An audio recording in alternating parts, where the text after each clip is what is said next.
Today's conversation is with my grandpa, Arthur Leal.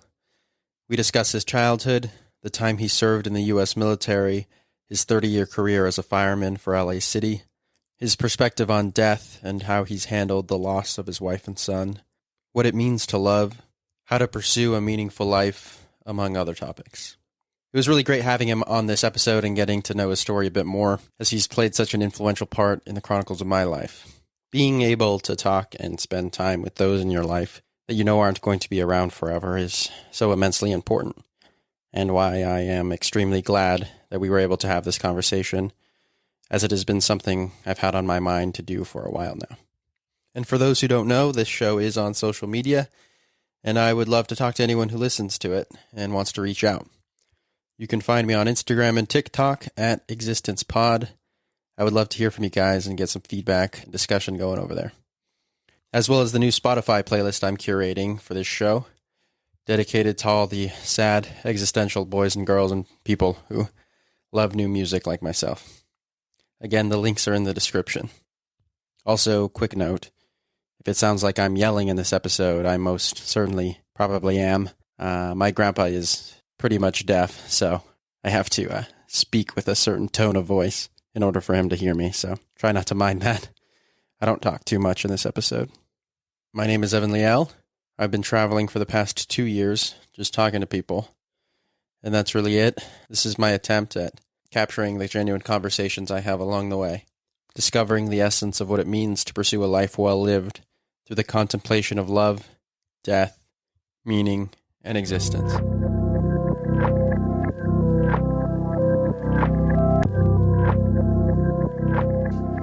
Cool, Papa. Thank you so much for joining me on this podcast. Well, thank you for asking. Yeah. So really the point of this podcast is to talk about the pursuit of what it means to live a life well lived. And so I really wanted to talk to you because, I mean, you've given so much to this family. You've given so much to us as like your grandchildren and my dad, which is your son. So I kind of want to just get to know you a bit better about like where you came from, what your childhood looked like, and we'll move from there. So You want me to start at the beginning? Yeah, start at the beginning. Well, I was born in Pueblo, Colorado.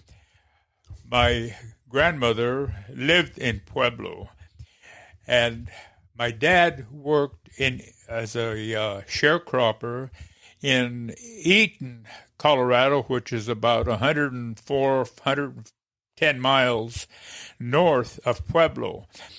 But my mother was frightened of having her first birth, and so she wanted to be with her mother, which was in Pueblo. So after I was born, as I understand it, my dad drove to Pueblo, picked my mom and me up, and took us to Eaton, where he was a sharecropper, and that's where they had their home. And that's where I grew up on a farm, 300-acre farm. My grandmother on my dad's side lived with them there. It was a tough life, but this was in 1935 when I was born, and I guess we were going through depression. But being on the farm, it wasn't as bad as those people living in the city, as I understand it, because they had all the crops. They grew beans, they had orchards, they had their own gardens, so they grew their vegetables. They had a couple of cows where they had, Dad had a milk in the morning and the evening. So we had milk, and it was a great life on the farm for a little kid. And I had my sister Virginia and my brother Tom were all born there. I wasn't born there, but they were born there on the farm, in fact. What was it like? How old were you when you left the farm, and what was it like while you were living there? Well, Dad bought a house in Greeley, which is 4 miles south of Eaton, and my grandmother started living there, so I was kind of living with my grandmother. It it's kind of odd. My grandmother was kind of raised with the mentality of old Mexico, and she thought that I belonged to her. And she kind of took me wherever she could. But my mother said, no, that's my son. He's not your son. I guess that was an old Mexican tradition that the first male born belonged to the grandmother, if she so desired. I don't know for sure, but that's the story I got. That soon after, when I was 12 years old, my mom and dad, all of us went to California so my mother could visit her mother. She was now living in California, and her brothers lived in California. So she was able to visit them, and when she got there, she decided that she was going to live in California and told my dad that I'm not moving back to the farm. I want my children to have a good education without the prejudice that was, I guess over the country, but in Colorado, in the towns of Colorado, they looked down on Mexican people. So she wasn't going to have that. And they didn't seem to have as good an education system as my mother tells me. I don't know for a fact. I just know from what my mom told me. So she wanted to make sure that we kids had a good education without the prejudice that's involved in Colorado. Interesting. What was your relationship like with your mother? Great. I love my mom. My mom loved us, and that's. First of all, there was three kids. Then they had my brother Ernie, who was born in 1940. He was the last child. He was a baby when we moved into California. But my mother loved us dearly, and my dad did too, and they showed it. They never beat on us. Well, Mom chased us a little bit, but she couldn't catch us. Yeah. When you moved from Colorado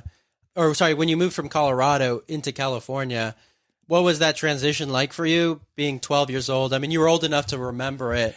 Well, it was quite an adventure. I know my dad left me in Colorado. He and the rest of the family went to California. He left me with my grandmother. But then he had to go back and said, I'll pick you up when I go back, because he had to sell the furniture. He had to do some transitions with the farm, which my uncle took over, Uncle Joe. He took over the farm, and when my dad left, so there was continuity there for the owner, the farmer. He had somebody that had been farming that land for years.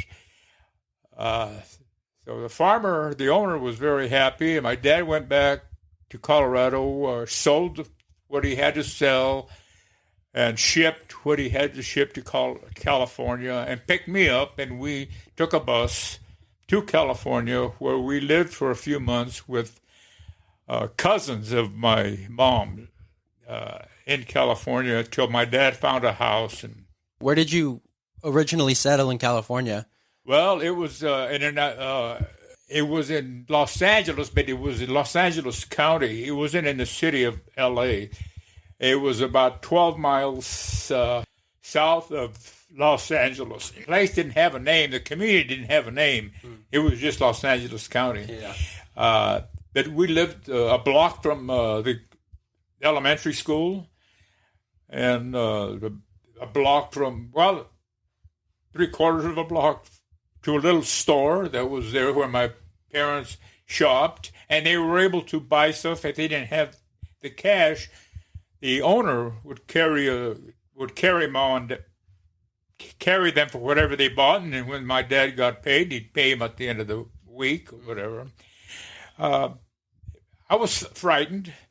I was kind of a little fat kid, and I wasn't real sure of myself, and I didn't know anybody. So it was kind of a traumatic experience. So you're growing up in California now. What are some of your like formidable experiences growing up in LA? Do you have any like specific memories from growing up in LA that really stand out to you? The palm trees. Never seen palm trees before. And I met a friend, John Ortiz, who lived just a few doors down, and he had to come in front of the house to go to school. So he had to go past us. So I'd come out, and my sister would come out, and John and his sister would be going to school because we were in the same grade, John and I, and Mary Helen and my sister, Virginia, they were the same age. So we kind of paired up for a while, and after about a year, we became friends, and then we started hanging out together. We'd play baseball and football and whatever. I don't know what for me except the friendship I found. I found something to grab onto that was stable. And then he and I started hanging out at my house or at his house. Same with my sister and his sister. They hung out quite a bit. All through high school. I can't think of anything specifically other than our friendship because he was a good boy.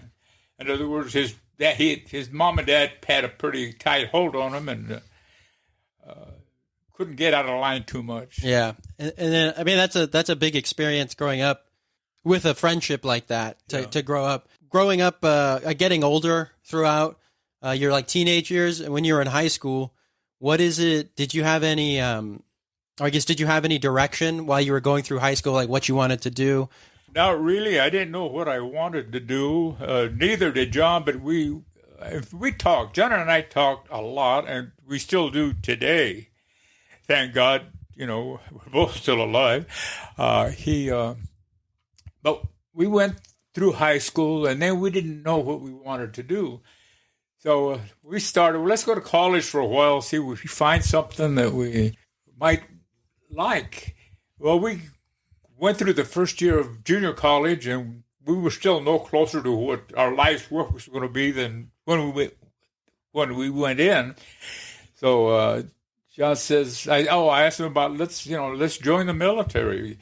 The Korean War was actually about over at that time, but they still had all the paperwork for the Korean War that was not signed.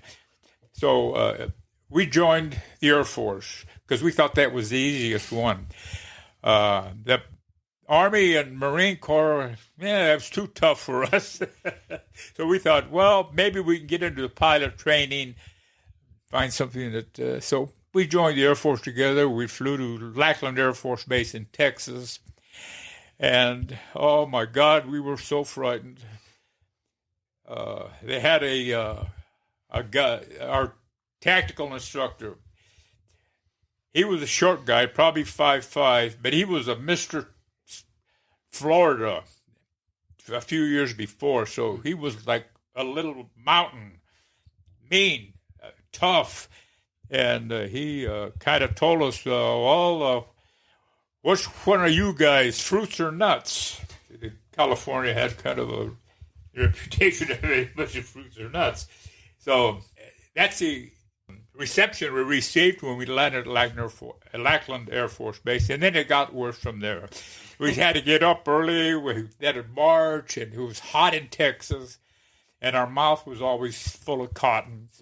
But we ventured, completed it, and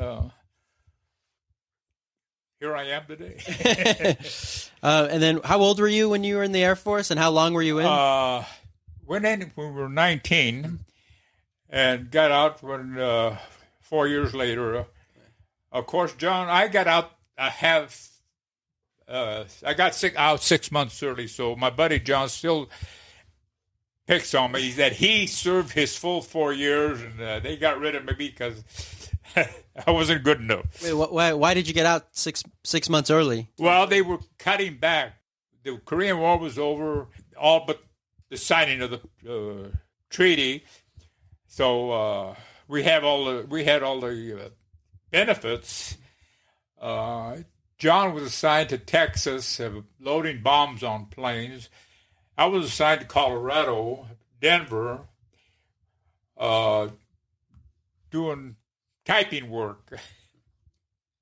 How did you like it? How did you like doing that? Well, I was close to home. My uncles lived 50 miles north. I mean, most of my family on my dad's side lived 50 miles north. So one of my uncles would pick me up on Fridays because the job I had was typing and officers' personnel. So I had the weekends off, most of the weekends. So he'd come and pick me up on Fridays. We'd drive back to Greeley or Eaton, where the farm was. And I spent the weekend with him, and then he'd drive me back. A year later, I bought a car, so he didn't have to drive me back and forth. But that's where I spent most of my weekends, helping him on the farm, doing odd jobs, whatever I could do, because I didn't know too much about farming. But and it was fun, I mean, had family. Yeah, that's not bad when you're like so close.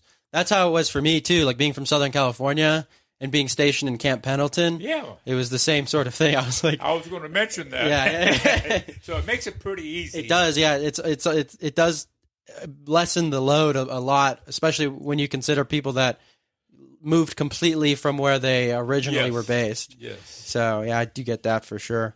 But cool. So then you got out of the Air Force. When you got out, what were you thinking? What was your kind of mindset getting out of leaving? Well, I was kind of frightened because now I didn't have a job. Well, I had to get a job. I had to find a job, and I had to start thinking about going to school. And I was out in December of 1958. As it happened, my aunt, my mother's sister-in-law, made a blind date for me with her girlfriend's daughter, my aunt's girlfriend. Her daughter was 19 years old, Martha. So she made a blind date for us. I said, okay. So I had seen her walking on the street, going home or going to the store, which was on the corner across the street from where we lived at this time, and she was a beauty. So I says, okay, I'll go on this blind date. So in December, I had a blind date with Martha, who I later married in October of 1959. We dated about 11 months. What was it like dating Grandma? Well, she was, her mom was pretty strict. Her mom was single, but her mom had two girls that were growing up with their mom, and they lived only a few blocks from us. I didn't know that at the time, but it was fun. It was interesting, but I was more at the initial time of finding a job, and then after I really got hooked, I said, I got to marry this girl. She's beautiful. I've got to marry her. Now I got to get a job to support a family. This is my thinking at the time. So as it happened, John's brother-in-law was a fireman at the time with LA City Fire. And he got John and I together. He says, hey, you guys are going to need a job, or you're going to school, or what? So he told us about the fire department and what they had to go through and what they did. And John says, I'm not doing that. So I says, hey, I'll try, So Bob Harvey was his name, John's brother-in-law. He says, well, I'll try to teach you what you're going to have to know. First of all, you're going to have to be fit, physically fit. You have to run courses, jump tall buildings. You had to run a certain speed. You had to pass certain tests, a grip test, pull-up test, lifting tire irons up, putting one down, and for time. But you had to pass all of these things. And the certain number of men that passed at the highest grades went on to the next section, which was a written test. And then you had to pass a written test. Well, the top 80% or something were looked into, were allowed to go to the next step, which was a physical. Well, I was 5'8", almost. And you had to be 5'8" to be hired, at least, if you passed all these other things. So the doctor wanted certain things. He wanted to be 5'8". He wanted to be able to do a knee dip on one leg at a time. And as it is, So I used to stretch myself in the garage, try to pull my neck up so I could be a little taller. So when I got there, well, I made it at 5'8" and an 8. So just barely inched out. Barely. So I got in. And so I passed all of these things, and I was, being a veteran, I got 10 points, which put me over the top, which I was able to get in on the top. I don't know. I probably had an 85 percentile, and I think they hired up to 80, something like that, 80 on up. I don't recall it exactly, but that's how I got in. Then we had to go to the 3 months training, which I did. It was tough. It's like living in an engine house. You take tests all day, you study all day about fire science stuff. And in the middle of the night, they'd wake you up, just, like you would at a fire if you lived in a firehouse. So it was just training for 3 months. I lived with my sister in Van Nuys for those 3 months because it was closer to the training tower. So I made it through that. I made it through a year of probation, and I've been retired for 34 years. Yeah, well, there's a lot in between that. The rest is history. The rest is history. What was it like as a rookie fireman back in the day? And what year did you get hired? 1959, the year we got married. In fact, I was on the job, but I was still on probation when we got married. But it was difficult because I had every day off from the tower. I had to study. Yet, and I also had to come home to my wife. We didn't have a family yet, but had to find a house to live in. And, we got a little cottage in Huntington Park, and we made it through that. And then when was your father? What's your father's birthday? 1960. Huh? 1960? He was born... I know 1960, but I forgot the October. No, August 29th. 1960. You're his father. Well, yeah, but I had 2 other children. I can't remember everything. So it was kind of hectic, but Martha and I could spend a lot of time together, but at least we were together. But even when we was home, I had to study and do all this stuff. And then when I was on probation, she became pregnant, and I started looking for stuff for the baby, and I bought used furniture, painted it up, made it new, so it'd have something to put the baby's clothes in and stuff, and crib, and it was just life like and she was working. So, what was she doing? Huh? What was she doing?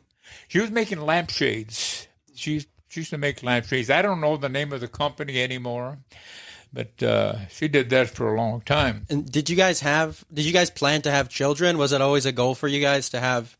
We planned to have children sometime. Not that time. And it just, some miracle happened, and we had David. Yeah. So first of 3. First of 3. Yes. So then my dad came into the picture. What was it like? How did your life change after you had your first child? Well, it was a big change, not used to being a father, and not used to being a husband, but I loved it.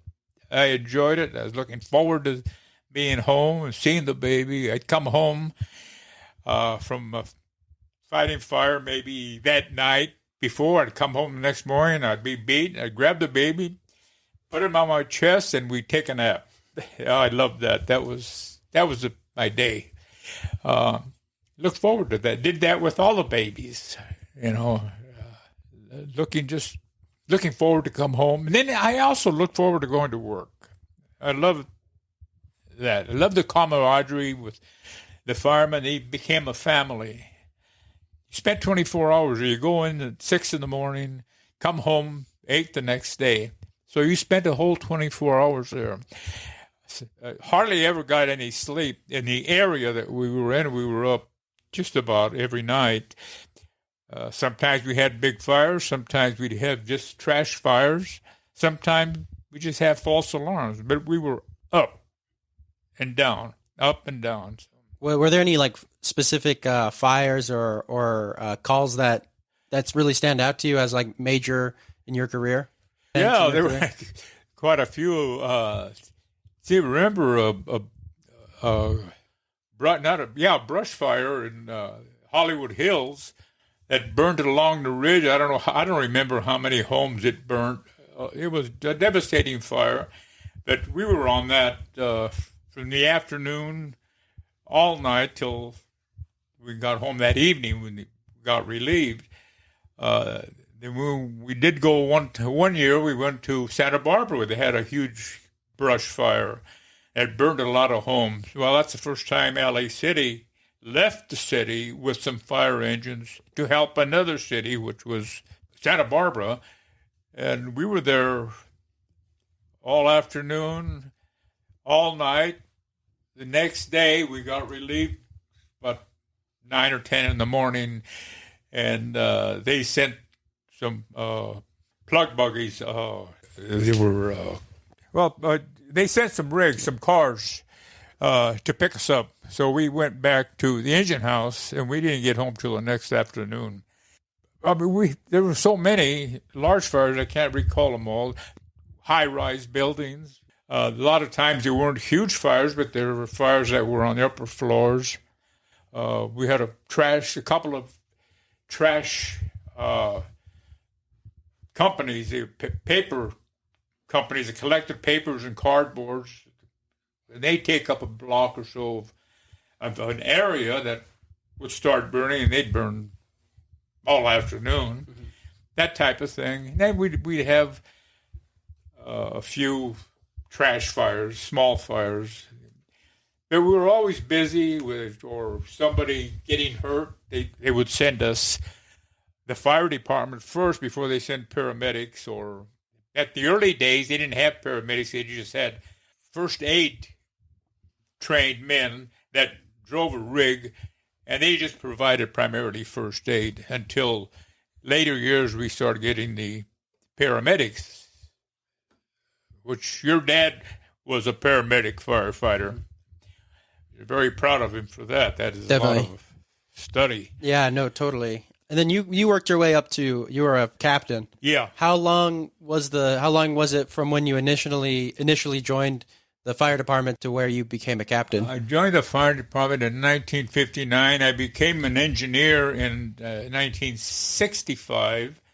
Engineer is a guy that drives the rigs and pumps water, drives you to the address, and he pumps water to the fire hose, to the firemen that are handling the fire hose.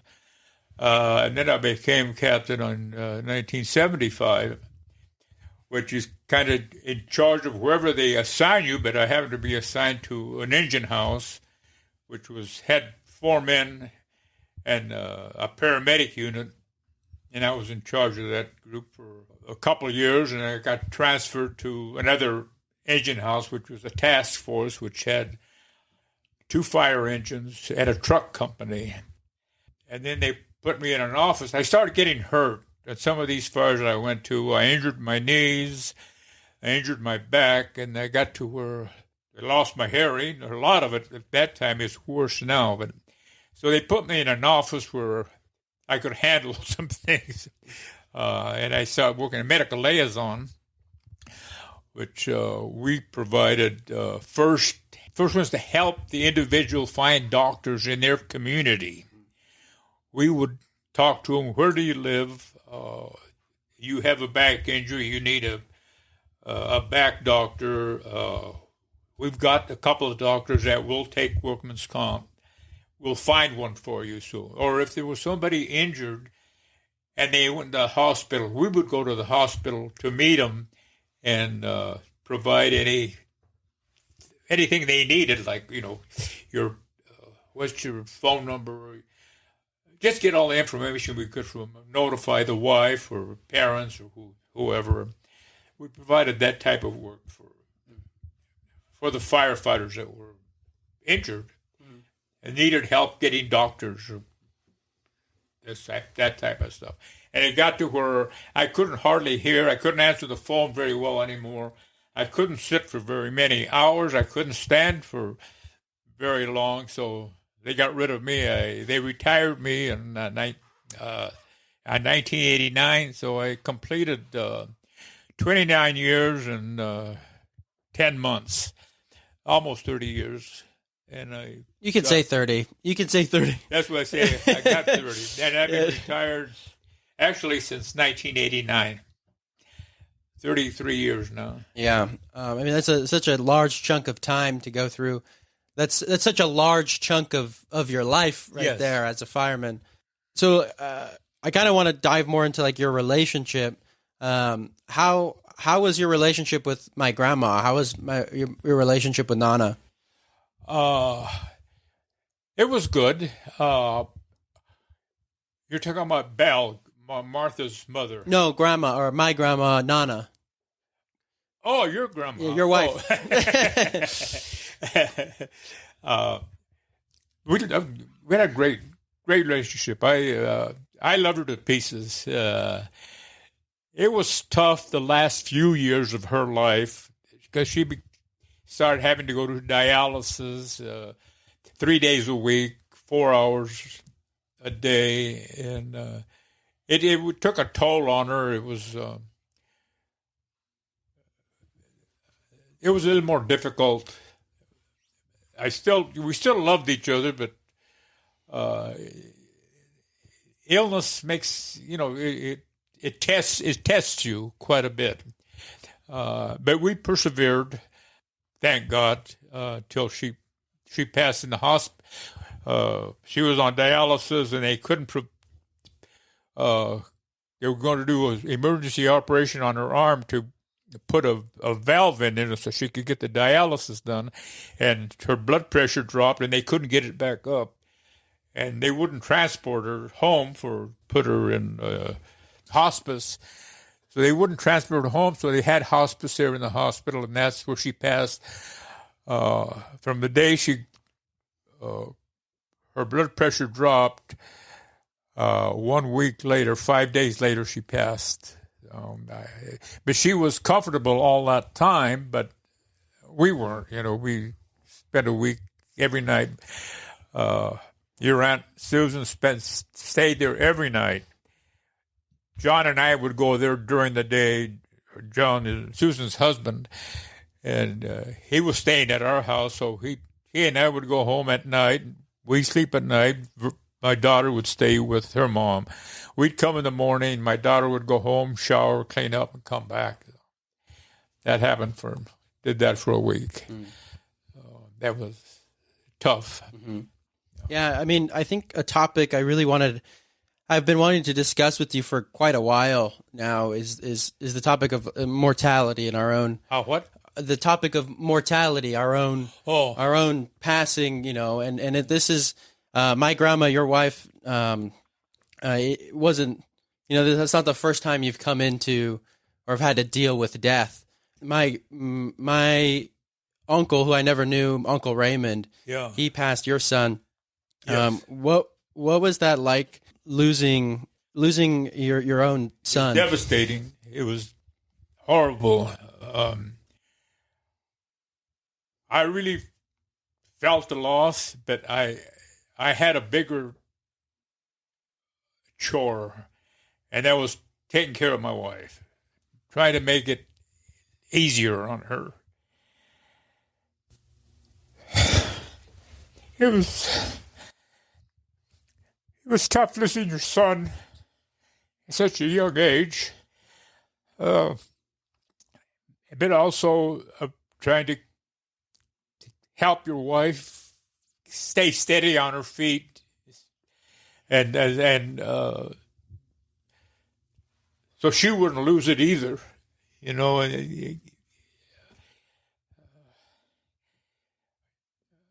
It's tough, but I knew he was in a better place when it passed. It's the idea that he had to go through that, and he suffered quite a bit. And I was worried about my daughter and my son and how they were handling it as well. You know, it seemed like it was, I don't know, I took too much responsibility, I guess. I don't think I did. But my buddy John sometimes says, you know, maybe you taking too much upon yourself. You do what you have to do.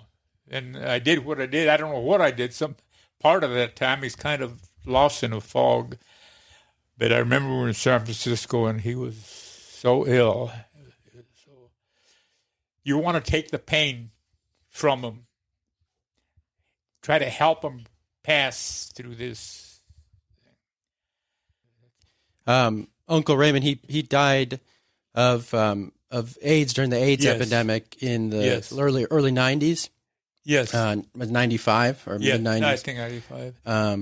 And you know, it's something I always, you know, I hold my middle name is Raymond, so it's always something that's always kind of like I've held with pride is to have my uncle kind of like with me always, even though I never knew him, you know, and it's something I always, you know, I reflect upon because, you know, I think about my own relationships with like my brother Brendan and my sister Marissa, and we've only matured as we've grown older, and we've only gone closer together. And you know, I couldn't imagine them leaving at such an early age, and it's something I hope I never have to deal with. But I hope you don't either. But we all have to go through it at some point. As for me, as for my mortality, I'd like to think I try to be like a cousin of mine that passed away last year.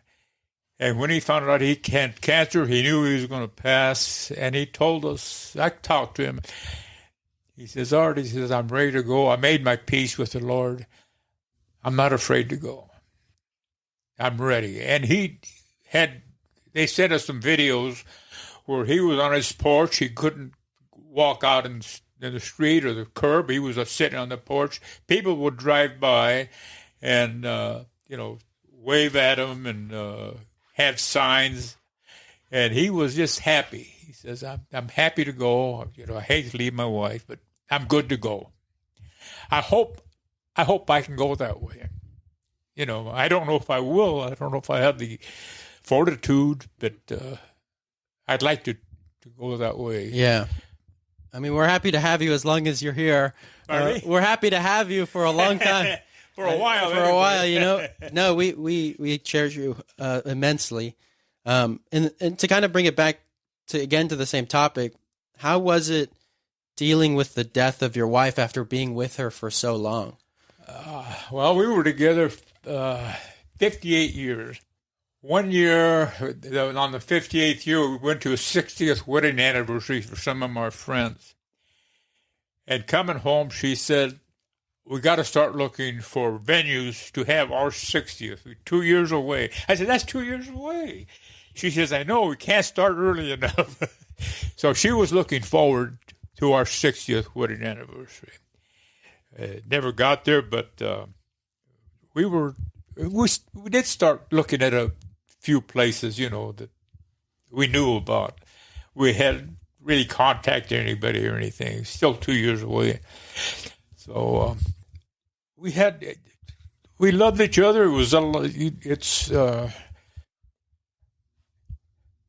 was hard to lose her, but in a way, I guess I felt relieved because she was so ill the last couple of years, going to dialysis, 3 times a week. Couldn't go anywhere without checking and having dialysis set up in Vegas or wherever we went, so she could not miss her dialysis.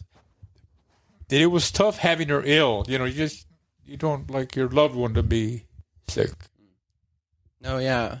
Well, what do you say to people who are concerned with their own death or their own mortality or their own passing, really their own life, and how they should be living towards a purpose or what is like a piece of advice you would give this to somebody that's really struggling with this sort of issue? I can't give advice other than from what I know, from where I come from. Love your family with all you can. Accept their love. Be kind to your family. Be good to your family. Be supportive of your family, all of them, and your friends. Be honest. Be patient. The biggest thing, I guess, with a marriage is to be patient. Because sometimes it's tough. But you can be patient if you want to be. Keep that in your forefront of your mind. And be supportive of your spouse. And your children. Of all the people you come in contact with. I don't know if I ever accomplished all of that, but I think I did with my wife and my children. But only they can tell you for sure. I'm looking from my side of the picture. They'd say yes, I promise. They'd say yes. You've been more than great to our entire family. And we're all extremely proud and grateful to have you as a grandpa, and just have you in our life. I mean, I speak from like the grandchildren side, so thank you for everything that you've given to us. Really, well, it's easy. It's easy for me to really be kind to my grandchildren or my children when they have always been kind and easy to get along with and beautiful, supportive children to their parents. You, as an example, Brendan, Marissa, and to show your love for me. Because you, Marissa, Brendan, you show your love for me, and I accept it, and I want to show it back. To let you know how much I love you, how much I love my children, and your mom. She's like my daughter. I've been blessed. I've had trials and tribulations through my life, time and over again, but we managed to get over them. And I still have you and my children. Memories of Raymond, memories of my mother and my father. They're just beautiful people. My sister, I love her to pieces. And my brother, Ernie, I don't see much of him, but I hope to see him this year sometime. But I have so much love around me that it just, keeps me going, actually. I'm so happy to be alive. Yeah, my joints hurt sometimes, my knees, my back, my shoulders, whatever. But my brain is still clear, I think, and a little too clear sometimes. Well, it's not all that good, but it's. But my brain knows the love that everybody's giving me. That helps me. What do you think love is? Love is consideration, I think. You considering my flaws as they are, the few I have. Keep telling yourself that. Pardon me? Keep telling yourself that. Yeah, I do. I'm just thankful to God that He's given me all these things in my life. Not too many people really have what I've had in my life.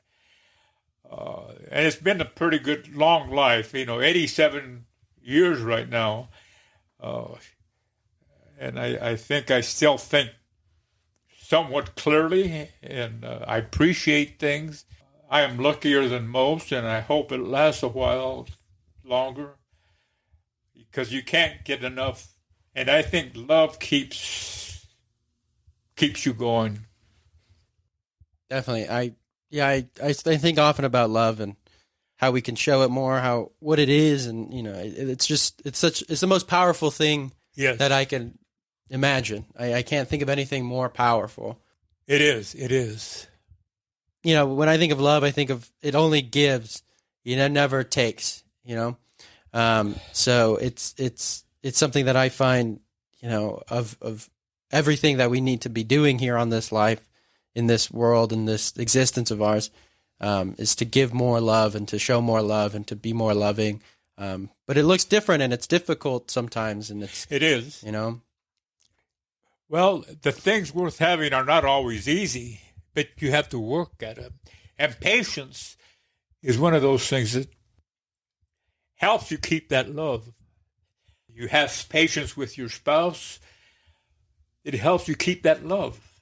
Especially if she has patience with you, which probably is bigger. Having patience with me because you don't see your own flaws. It's only somebody. I think only somebody else sees the flaws that you have. I don't know. I know I have a lot of flaws, but I don't see them as other people see them. So. Awesome. Well, thank you, Papa, for being here. I mean, this has really been an interesting conversation to have with you. I really do appreciate your time here and just kind of being receptive to this, just kind of speaking on a microphone, and it really means a lot that you were able to make the time for this. Thank you very much. I appreciate you having me. Nervous as a squirrel, no, but I managed to get through thanks to your help. Yeah, I know. But I love you, kids. I love my whole family, everybody. Mm-hmm. I don't know what I'd do without that love. If you got angry at me or David or Martha, never. It would break my heart. No, we just want the best. We want the best for you, and that's it. I'm really grateful, especially because thank you. Like we talk about, I see other families and just other people I meet. I'm just so grateful that you're able to be taken care of here, and like with our family being surrounded by my mom and dad and my aunt and her husband and everybody that just wants the best for you and just cares about you, because that's all we want too. That's all we can hope for. Well, I can't ask for any more. I love being here. I love being here with you right now. And hurry back. I'll miss you guys. I know I'm always traveling. I know I'm always somewhere. Last question. I know you don't listen to much music because you can't hear anything. Yeah. But do you have a favorite song? What is your favorite song? Something that you would recommend, or something that means a lot to you? I was never into music too much, and we'd go to musicals, Martha and I, only because she wanted to go. I really never was much of a music man, so I really don't have a favorite song. I did have, but I can't remember the name of it now. So, really, you don't have any song that like means a lot to you? That's crazy. You don't have to. You don't have to. I don't remember any. I know there was a love song that you'd hear, but they weren't. It was something like in the 50s, that would remind me of Martha. But to tell you the name of it now, remember the words, I can't. Yeah. What's my name? No, it's all good. Well, the Spotify playlist I'm making is no more. Must be paused for this episode, but there won't be a new edition. So, but thank you, Papa. I really appreciate you coming here and doing this interview. It means a lot, and this is gonna be cool. I'm glad we did this. Well, thank you very much, son. I love you. I love you too. Bye bye.